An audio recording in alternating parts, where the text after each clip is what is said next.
subito a Raffaele Chierodolini a venire qui al mio microfono, atleta della società organizzatrice, cercavi di regalare questa vittoria alla tua società Colpone. Ci tenevo tanto, forse non ce l'ho fatto più dietro l'albe, cercavo di staccarmi un po'. Un secondo posto che ti dà morale, un secondo posto che è attualmente il tuo migliore risultato personale. Sì, avevo fatto un pezzo in gol e cercavo la vittoria, insomma, speriamo la prossima volta.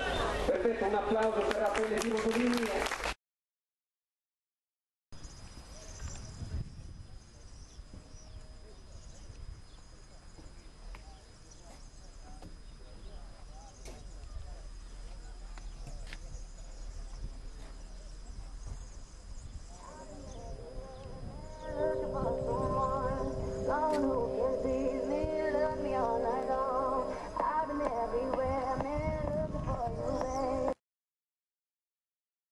Eccolo che arriva Cristian Violi, ottavo classificato. Team Elite Service.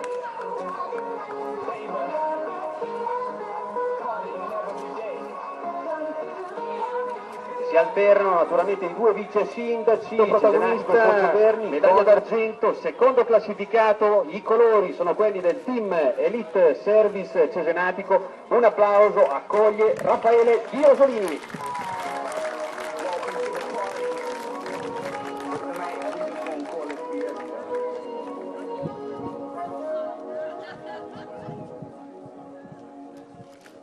A premiare Raffaele è Cristian Guidi del gruppo sportivo Poggio Bernese, che in collaborazione con il Team Elite Service ha firmato alla grande questa Cesenatico Poggio Berni.